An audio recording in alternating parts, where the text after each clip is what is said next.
एक और बड़ी बात है जिसको लेकर हरियाणा नौजवान के दिल में बड़ी टीस है। मुख्यमंत्री जी ने एक स्टेटमेंट दी थी कि कंधे से नीचे हरियाणा वाले ज्यादा मजबूत होते हैं, ऊपर कमजोर होते हैं। वो टीचर्स की भर्ती को लेकर उन्होंने स्टेटमेंट दी थी। इससे दुर्भाग्य तो कोई भी स्टेटमेंट आज तक किसी की आई नहीं। ऐसा लगता है कि मुख्यमंत्री जी और ये सरकार और ये HPSC SSC इस मुख्यमंत्री जी की बात को साबित करने के लिए इतना परिश्रम कर रहे हैं। वैसे तो कोई भर्ती हो नहीं रही, लेकिन फिर भी अगर कोई लिस्ट आती है तो उसमें हरियाणा से ज़्यादा हरियाणा के बाहर के युवाओं को उस लिस्ट में आप पाते हैं। मैं उदाहरण दूं आपको, आपने देखा अभी लेक्चरर टेक्निकल एजुकेशन की भर्ती हुई इस साल 157 में से 103 बाहर के प्रदेश के।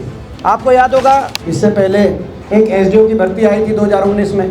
उस SDO की भर्ती में 80 में से 78 बाहर के, 2019 की भर्ती। उसके बाद 2021 में SDO इलेक्ट्रिकल की भर्ती हुई, 99 में से 77 बाहर के, हरियाणा केवल 22।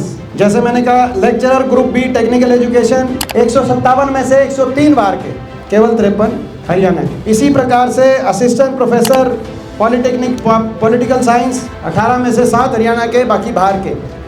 उसके साथ ADO की 600 की पोस्ट की भर्ती आई, ADO की 600 की। उन 600 की पोस्ट में 50 का चयन किया गया, बाकी खाली।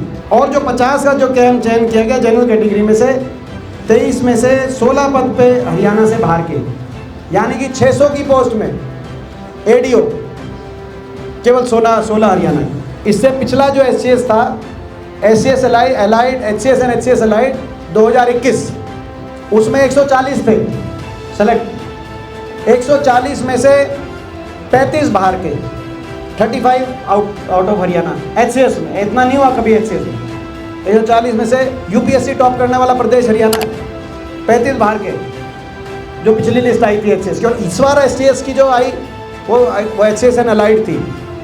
इस वाले HCS में 100 में से 61 लोगों को चयनित किया गया, बाकी पद खाली। 61 जो सेलेक्ट चयनित हुए उसमें से 44 एक सीरीज के roll number. Government medical colleges में 187 पोस्ट निकली, जिसमें से 21 भरी गई, बाकी अभी गवर्नमेंट मेडिकल कॉलेजेस में पोस्ट खाली पड़ी है। आप पूछो कानपुर मेडिकल कॉलेज की क्या स्थिति है अपना ये, और उनकी पोस्ट भी निकली लेकिन वो सिलेक्शन नहीं हुई। हरियाणा से नौजवान UPSC टॉप करते हैं, मगर हरियाणा के HCS में नंबर नहीं लग रहा, हरियाणा के SDO में नंबर नहीं लग रहा, ADO में नंबर नहीं लग रहा, लेक्चरर में नंबर नहीं लग रहा। और बाकी प्रदेशों में आपने देखा, यूपी के अंदर नज़ारा, 3 गए थे हरियाणा के, पोस्टमैन की भर्ती थी कि वे नहीं लेंगे।